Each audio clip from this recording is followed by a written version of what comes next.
Hello and happy Sunday. So today I wanted to show you another one of my bookshelves, and this is one of my favorite ones. It's one of my history of the Old West bookshelves. I have one below and one above, but I thought I would show you this one because I like it a lot. I get off work and I'll come here and pull out a book, read a chapter, or, just read a section. And some of these books also are, as we'll go through, are books that just mean something to me from my childhood, or they're just about a particular part of history that I really like. So, but I want to start with this one. And this is a 1940s book. It's a children's book. There was a whole series of these like miniature books in the 40s. It's really beautiful.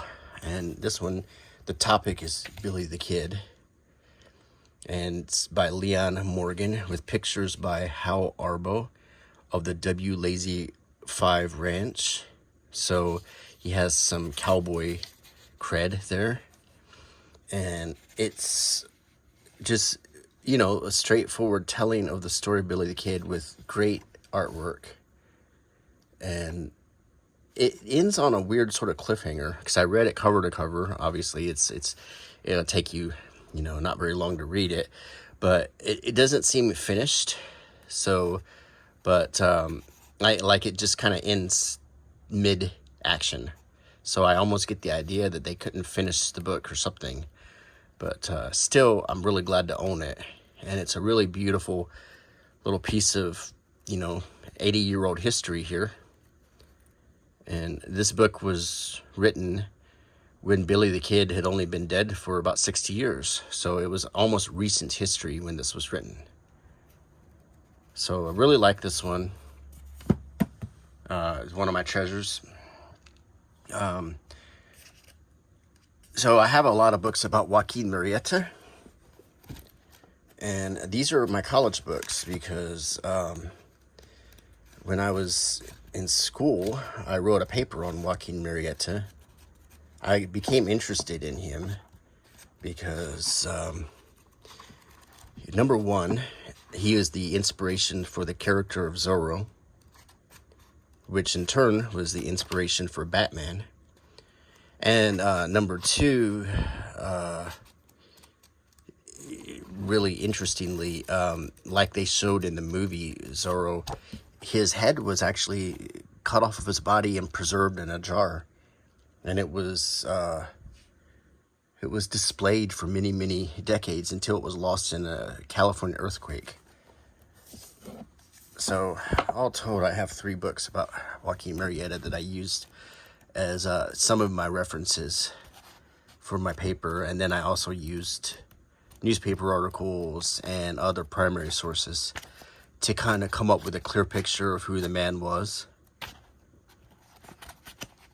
And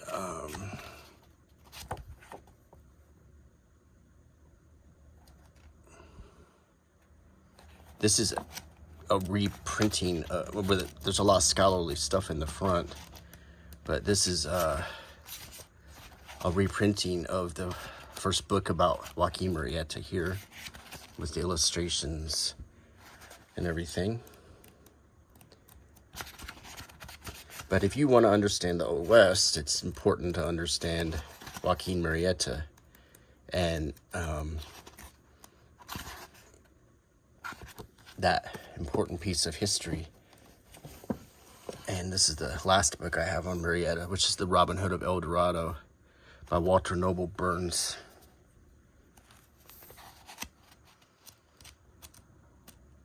And it's the typeset and everything looks like the old book, as you can see. These were invaluable to me, and I got an A on the paper.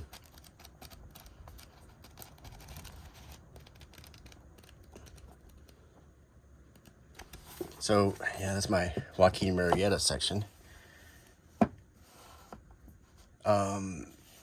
This book is historical documents and photographs of Tombstone by Ben T. Trawick, which is a local author. And really, this is just an assembly of pictures and documents that he just sort of bound in a book. It's a great little resource if you're interested in the history of Tombstone, Arizona. I purchased it in Tombstone. It has some information about Wyatt Earp and Johnny Ringo and Doc Holliday and all of the people during that time. And that's some people believe that's a picture of Josephine Earp, Wyatt's wife. Other people think it was just a piece of a little raunchy picture bought in Paris in the around the time of World War I. So it's hard to tell. I'm kind of believe it might be just a old tobacco card that someone decided was his wife. When I was in Tombstone, I went to the Birdcage Theater. If you watch the movie Tombstone, you might recognize that name, and that is the theater where the Faust show occurred. So I will say this, of all the places I've been to in the Old West, this is one of the most haunting places I've ever seen. The Birdcage Theater just felt very creepy when I was in there. I really recommend, if you get a chance to go there, to see that. This is the first book of the war with Mexico. This is a children's book. And as you can see, it's got the old library card in it.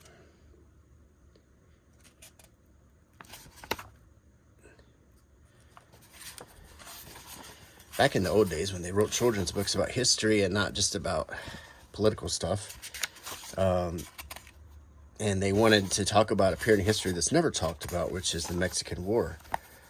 There's Abraham Lincoln. Right or wrong, good or bad, the Mexican War figured into American history, and if you don't read about it or learn about it, you won't understand American history. And hiding certain chapters in American history is never good. So you should learn about this because it is the build up to the American Civil War. I also have the first book of Congress. It doesn't really fit in with my Western books, but it matches this. It matches this book about the Mexican War. It's also in this old style. This book was published in 1956, so this is that same style. My wife loves this style. Mary, she this mid-century modern, that is her favorite era in art history, and she likes almost anything that reflects that style. Going back to the Mexican War, I have this book called The St. Patrick's Battalion. They made a movie about this with Tom Berenger, an actor I really like. He was in Gettysburg too. But what happened is during the Mexican War, a regiment of Irish soldiers deserted and basically decided to defect to Mexico because they were Catholics. They thought that the culture of Mexico was their culture. So they were severely punished for this. But this is their story. There's a movie about it too, and this goes into great detail about the people showing their artwork, and another unknown chapter of American history and about the Mexican War. And this book also covers a lot of it. This is the year of decision, 1846, and we're going to talk about a time period in America before the Compromise of 1850 and before the Civil War, when the country was getting divided over topics that would eventually cause the Civil War.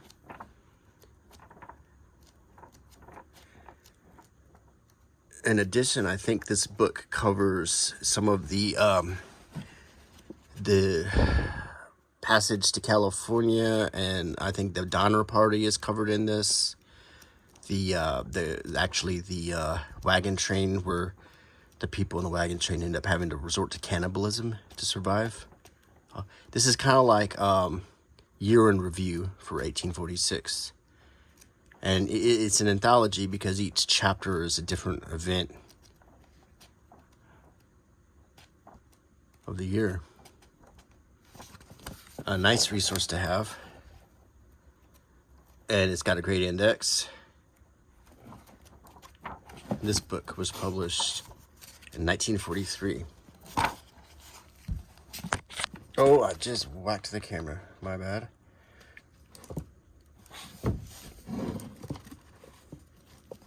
That will happen in my low production channel, so I hope you guys can forgive me with my low quality production. This is the way I've been doing this channel for over a decade. But I like doing it like this. And I feel like you're right here with me. You're sitting down and I'm talking to you. That's why I like it. I don't do a lot of editing and stuff. Here's a book about a conquistador I found, written in 1955. A small book. But, you know, of course, the history of the West has a lot to do with the exploration of the Spanish and Portuguese conquistadors. It's about Geronimo de Aguilar.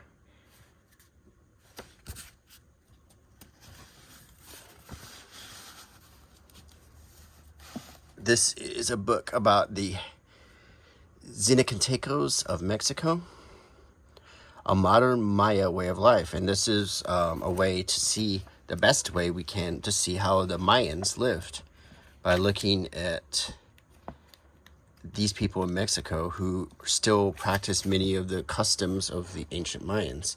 So, and I think it's very interesting. This is an older book. From it was originally published in 1970, but this particular edition was put out in 1990. It was obviously a college book. 1990 was when I was a little kid, so I didn't use this when I was in school, but I found it and found it interesting during a time when I was really interested in studying the West. This is Clark Whistler's Indians of the United States.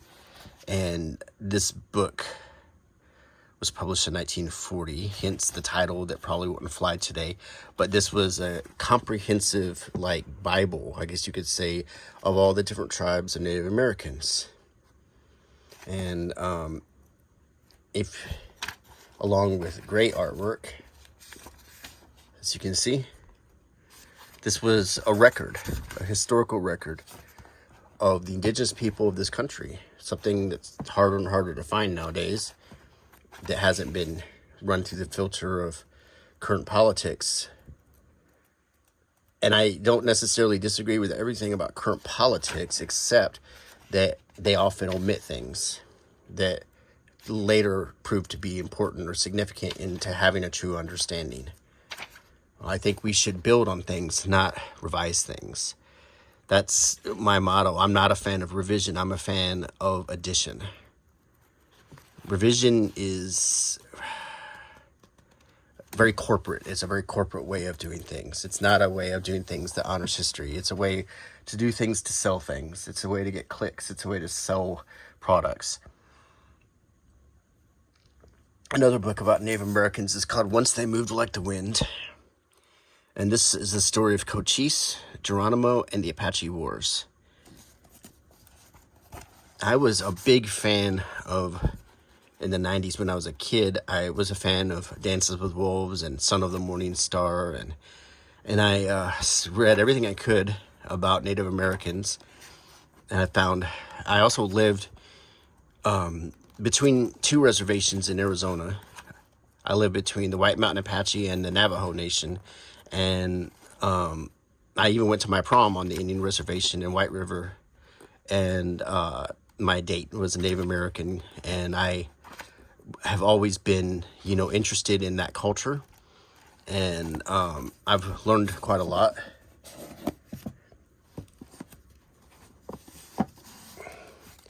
This is Best of the West by Tony Hillerman. And if you ever lived out west, and if you don't know who Tony Hillerman is, then you've never lived out west.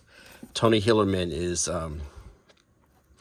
the author, particularly in the 90s, the chronicler of the West, in addition to writing some of the greatest detective stories since Agatha Christie about the Navajo policeman Jim Chee and Joe Leaphorn. I read so many of these books when I was a kid, these mysteries, and they're just so good. And I mean, he is a great writer, and the mysteries were thrilling and well written.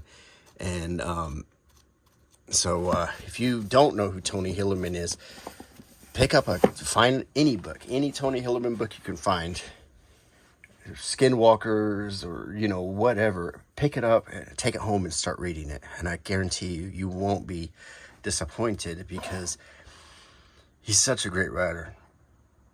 I'm having some coffee. Okay, this is Narrative of the Exploring Expedition to the Rocky Mountains. And I bought this in dirt cheap. But I want to say I was off of a trip to Colorado or somewhere. It wasn't $22.99. It was much cheaper. But I got it. I went to the Grand Mesa in Colorado, and I got very interested and excited about the history of Colorado. So I was really excited to find this. All this great photographs. Just a wonderful book to find, and I think it was something like 50 cents or something at dirt cheap. It was a ridiculously cheap price, and I was really thrilled to find this book. Look at all that great artwork. I mean, this is just one of those books you can pick up and just open up to any page and just start reading and enjoying. Just a great find.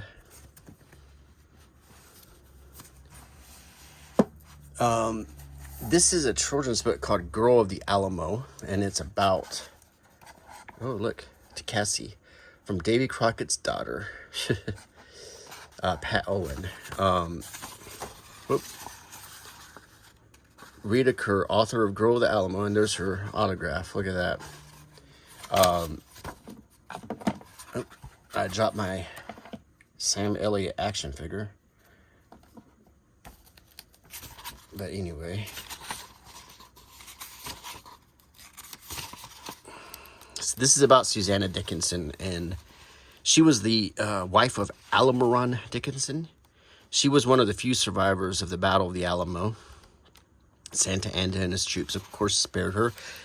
I live in Texas. I understand Texas history, but there's a lot of bad things you could say about Santa Anna, but he was not a killer of women and children. So he, of course, was a gentleman and honorable and spared the lives of the ladies and children of the Alamo and sent them away. And this is the story of Susanna Dickinson, autographed by the author. And it's funny because I have my big Alamo Bible over here. It's called Three Roads to the Alamo. This was a controversial book. Whoa, I hit the camera again. This was a controversial book among many Texas historians because it shows some difficult truths about some of the people at the Alamo, like Travis. He's a guy from Alabama, my home state, who wasn't the most savory of characters. And this is the first book to delve into the idea that Davy Crockett did not die fighting in the Alamo, but rather he survived the battle and was executed afterwards. They also showed that in the movie, which was directed by Hancock, Johnny Lee Hancock, the movie that starred Billy Bob Thornton. And see, I mean, you may not think that was a big deal. That's one of the first photographs of the Alamo right there. You may not think that's a big deal, but for Texas people, that was a big deal because the idea that he died fighting it's very a crucial part of Texas history. So this is Three Roads to Alamo. This is about Bowie, depending on how you pronounce it. Bowie if you're David Bowie, Bowie if you're Jim Bowie. Bowie, Travis, and Crockett, the holy trinity of the history of Texas. So,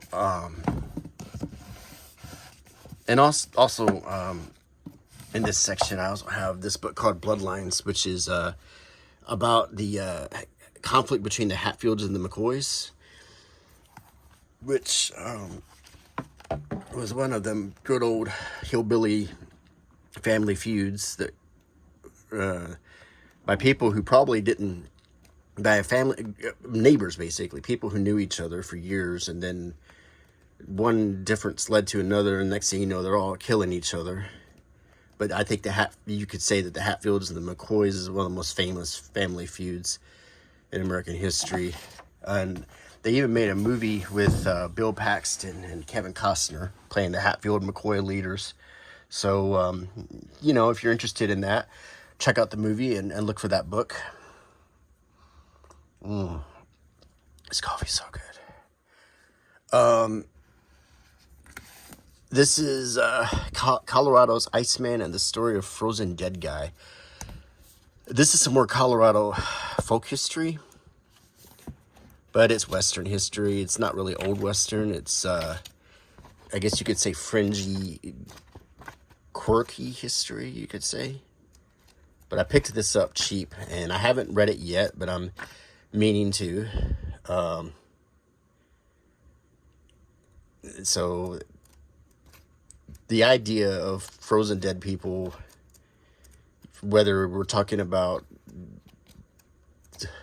climbing Mount Everest, or there's some bar up north where they have a mummified toe in it that people are supposed to take shots out of a shot glass with and stuff. I mean, it's just one of those.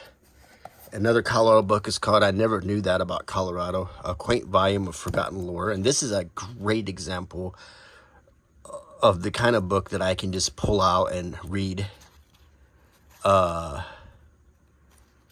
anytime, you know, just you can read a few pages, you know, or you can read 20 pages or 50 pages, whatever, you know, and just for some pleasure and relaxation.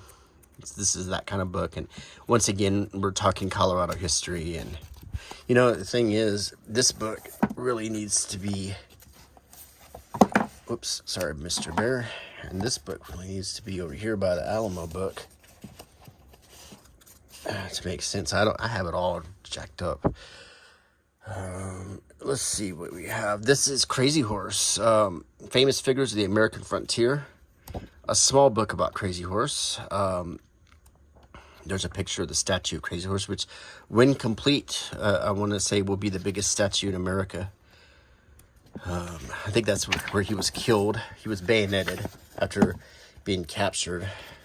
Of course, you might have heard of Crazy Horse. He was one of the leaders of the Battle of the Little Bighorn against Custer's 7th Cavalry, along with Sitting Bull. There's some artwork done by the Native Americans. There's Custer. There's some artwork about the aftermath of the Little Bighorn, the Crazy Horse statue that's still being worked on. And it's got a little section, it's got a glossary. So this tells you it's a kid's book and a chronology, but this is a book for kids. But sometimes there's nothing wrong. If you're a student of history and you want to get into a topic, sometimes instead of picking up a book like this, you know, pick up a book like this. Pick up a small book that just has the key points, easily digestible, get it in you, get familiar, and then build up to the bigger books. That's something I do all the time, and I don't have any shame in doing that. This is Dahlonega. I went to Georgia. It's not really Old West, but I thought it sort of fit in because it's history, and it's just sort of a history of Dahlonega, Georgia. Nothing special. This is the leadership teachings of Geronimo.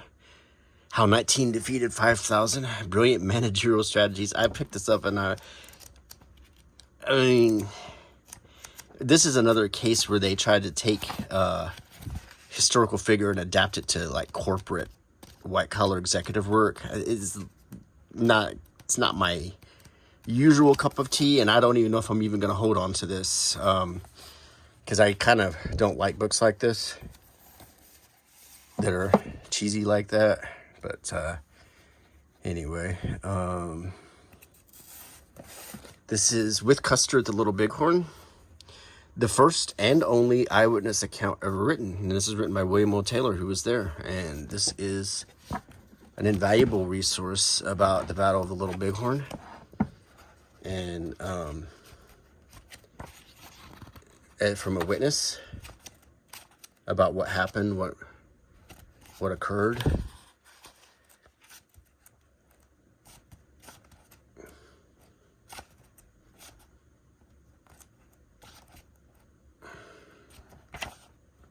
Some of the skeletons left over at the battlefield.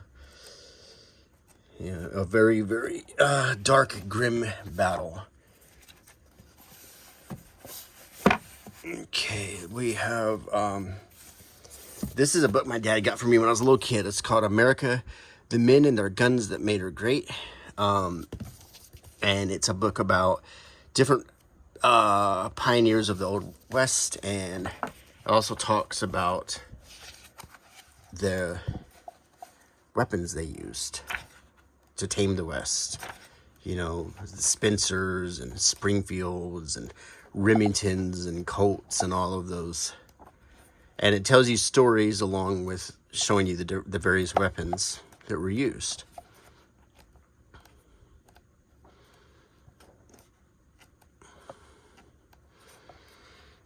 The Hawkins rifle, for instance, played an important role in the mountain men, you know, settling the Rockies. And then you have the Alexander Hamilton and Aaron Burr dueling pistols.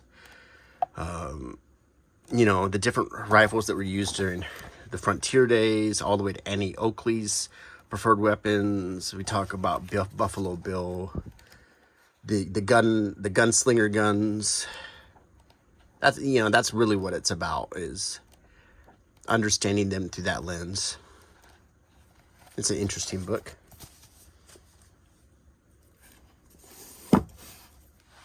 Okay, this is Will Rogers, The Man in His Times, cowboy and humorist. The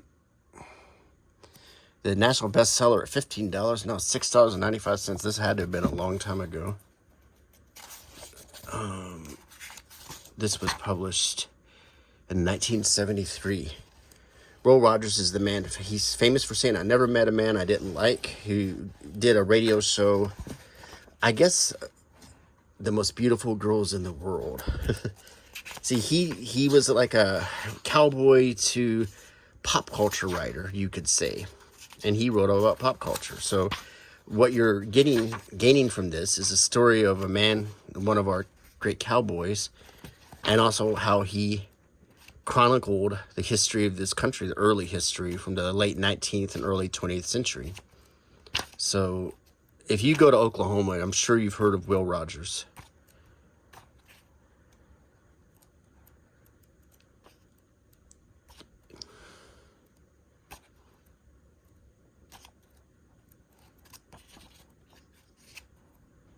I think the airport in Oklahoma is named Will Rogers Airport.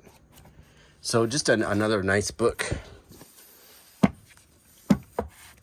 This is, I keep hitting the camera. This is the Old West Quiz and Fact Book. Purchased at Half Price Books for $3. And it's $3 here, here, here, everywhere.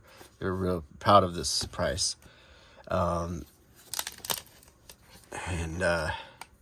By Rod Gregg, and if that name sounds familiar, he wrote a lot of these for the Civil War too. He wrote the Civil War Quiz and Fact books, and this is a great way to learn too. If you're interested in the Old West, is it gives you a question and the answer. So it gives you a question to ponder, and then if you're stumped, you just read the answer.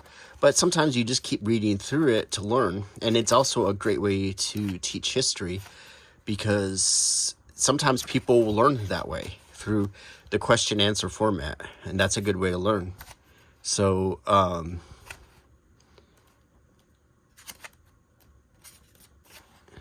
really interesting idea. But these are always fun for me just to pick up and just start reading.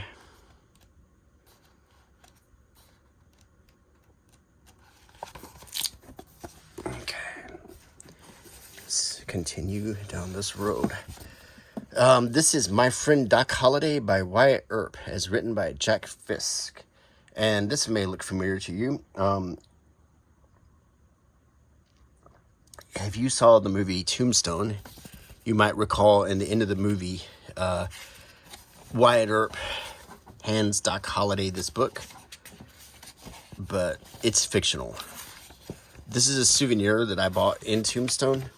There was never such a book. It's just, if there was such a book, this is how it might have read.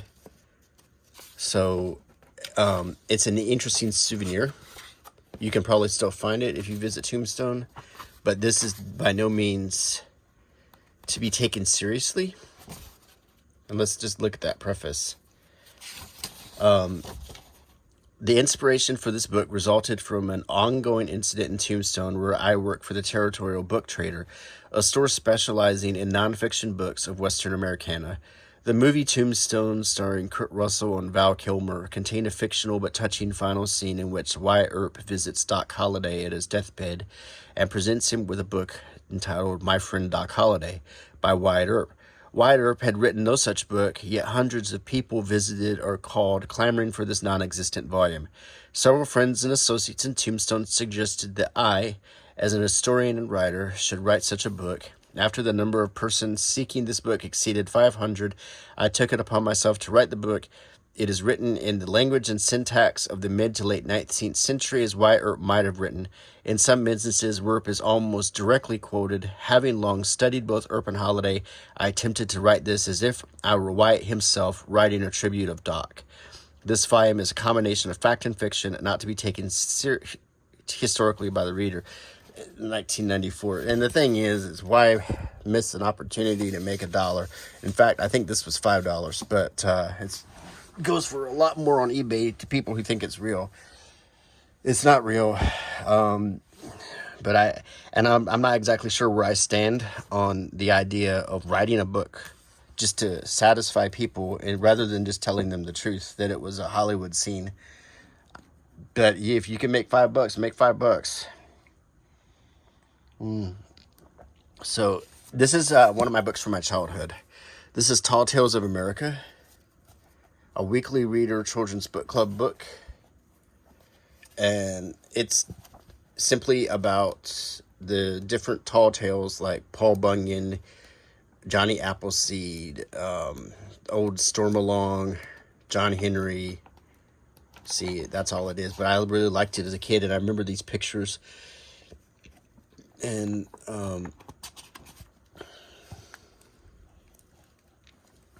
particularly, I mean, I used to just think these pictures were so cool.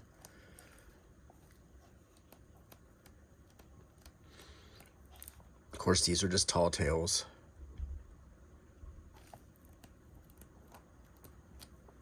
But they do have a kernel of truth. They have basis, like, some of these people really did exist. It's just they've been romanticized, turned into myths. So this is another college book, one that I was assigned to read in my historian's craft class.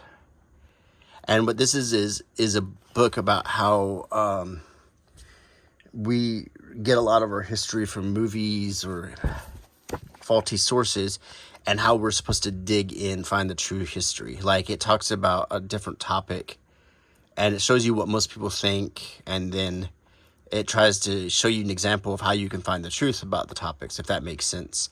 So, because we get a lot of our history from movies, and this book is a way to teach you the difference between, using primary sources of research like newspapers and diaries versus secondary sources, which are other people's books about it, or just pure fictional sources. So it's a college book, but I did find it intriguing, so I kept it. I didn't keep all my college books, but I thought that one was just kind of interesting. coffee. I need some more coffee. Okay, this is Here Lies Hugh Glass. This is the true story behind The Revenant, and this is about Hugh Glass, who you might remember the character that Leonardo DiCaprio played in The Revenant.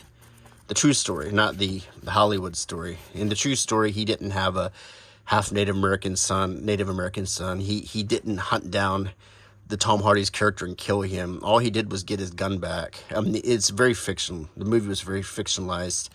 This is the true story. In the summer of 1823, a grizzly bear mauled Hugh Glass. The animal ripped the trapper up, carving huge hunks from his body. Glass's companions slew the bear, but his injuries mocked their first aid, so they fled, taking Glass's gun, knife, and ammunition with him. But Glass wouldn't die. He began crawling toward Fort Kiowa, hundreds of miles to the east. The bastards who left him to rot were going to pay. So this is, well, I mean, all he really did was say, "Give me back my stuff." This is A Voyage to Georgia by Francis Moore. This is about the settling of Georgia back in, the Elizabethan times. So, but it's a primary source. It's an account. I purchased this in Georgia. This was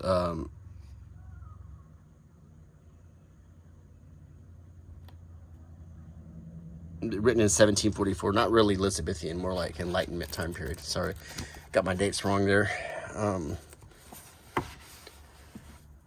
Let's move.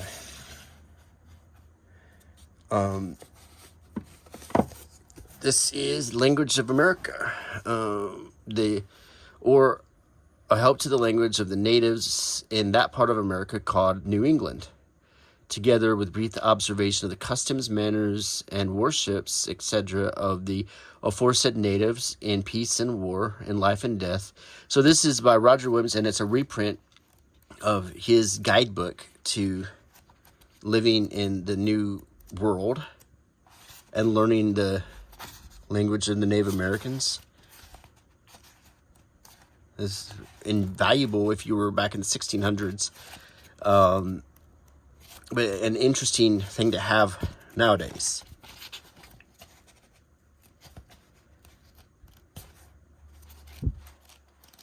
Very interesting stuff.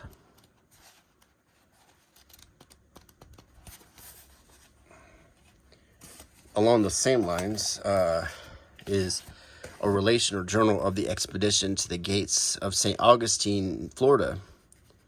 And this is another very old book, 1743.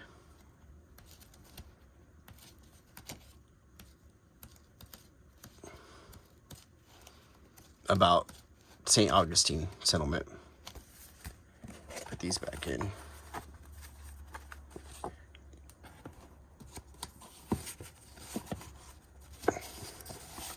This is another book from my childhood that I really like. It's called America on Parade. And Christmas 1958, where it's signed right here.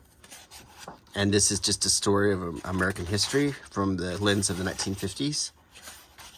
And it has a lot of pictures that I really love. And like, I loved that picture of the general store with the Cracker Barrel and the Fig Newtons and everything. So many of these pictures just remind me of my childhood. And I love to flip through this because this is one of my earliest books I ever owned. Now, full disclosure, the book that I owned as a kid was lost. So I found this as a replacement. So this is not my actual one, but it is the exact same book that I used to love to look through.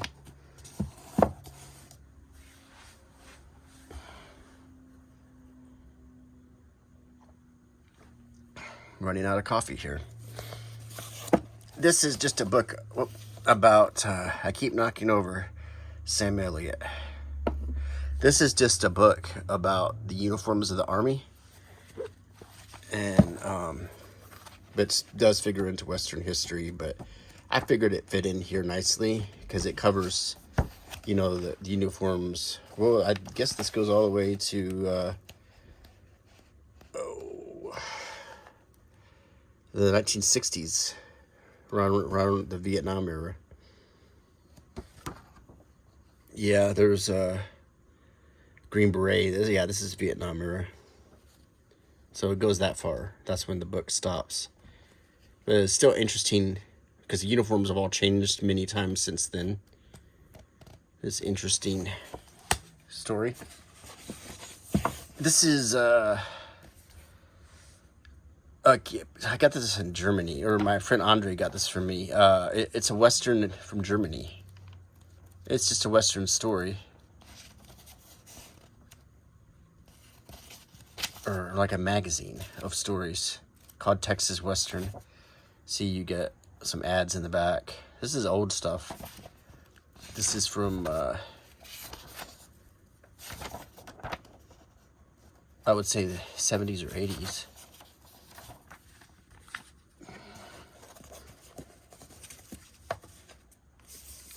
Of course I have, oh gosh, I hit the camera. Of course I have Unsolved Mysteries of American History, from Jamestown to Jimmy Hoffa, which includes a lot of stuff about the West, about Custer and so forth. But I like Unsolved Mysteries books.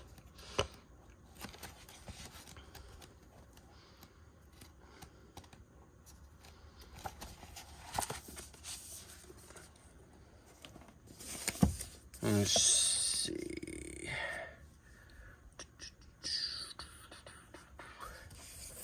And this is History of the United States by American Heritage. More like the same book I just showed you, but much more up to date. Well, it's a newer copy, but some of the same pictures and a lot of new ones. Not quite like America on Parade, but it does have some of the same pictures in it.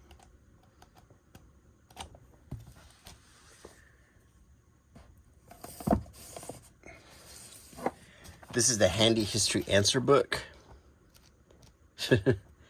It's just about, it's history, but it's broken up into different chapters.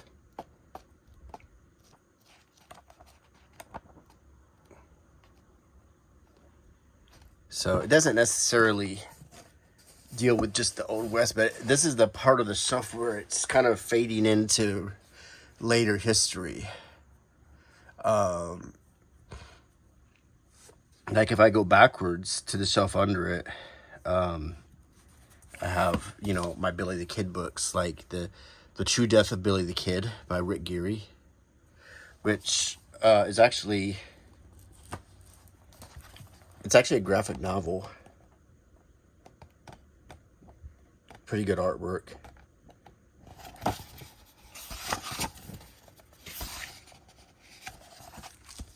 And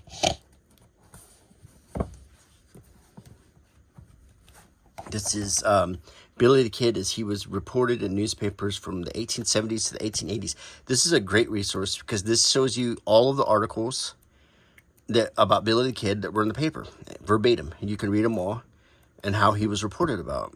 So this gives you an idea of what people are reading all the way in New York about Billy the Kid. And that's just a really cool book to have. And you can find this on Amazon. It's really easy to find. This is the Billy the Kid Quiz by Alan Barker. One of my favorite books to learn about Billy the Kid, with just exhaustive research. And he also kind of gives you a comparison and contrast of Young Guns movies and stuff. And he followed it up with the Billy the Kid Quiz 2. And more stuff, more sections, more detail, a little bit more put together. And then he even followed that up with a book, a whole exhaustive book of all of his research and knowledge about Billy the Kid. It's called The Kid with Fast Hands by Alan Barker. And it's a carefully researched history of Billy the Kid with fictional dialogue and incidental action. He tries to write it like a story, rather than a straight history book. So he has dialogue, and it's extremely long. Over 400 pages long, and he covers the whole history of Billy the Kid's life from all of his research. So it's really a good book, actually, because Alan Barker actually is from there, and he even knew people who knew Billy the Kid. So he has a lot of good sources in his book. This is considered the Billy the Kid Bible. It's called The West of Billy the Kid by Frederick Nolan. This is considered the most comprehensive and exhaustive book about Billy the Kid. The historians generally agree this is the one to get. If you want the most accurate information, this is the one you would want to get. The West of Billy the Kid by Frederick Nolan.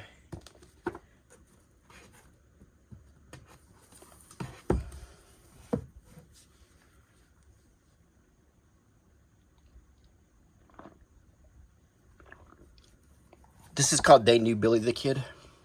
Now, this book was put together during the New Deal when Roosevelt tasked historians to go out and interview surviving members of historical events, and all of this is the compilation of all of those interviews. These are all people, all of these sections are written by people who actually knew Billy the Kid. So this is a primary source of information, and there's even songs and poems in here that were recited and recorded with, recording tape in the 30s from people who knew Billy the Kid. It's a really good book to have. This is another good history book. It's by Utley's Billy the Kid, A Short and Violent Life. And this is like the second best history book about Billy.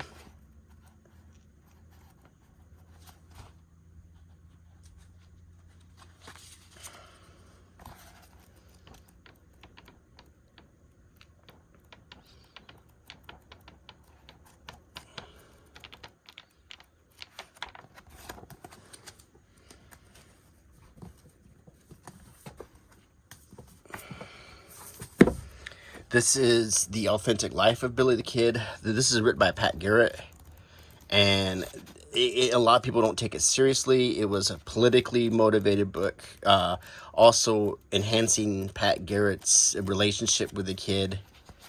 He actually is the one who shot him, and he did know Billy the Kid while he was alive, but they were far from friends.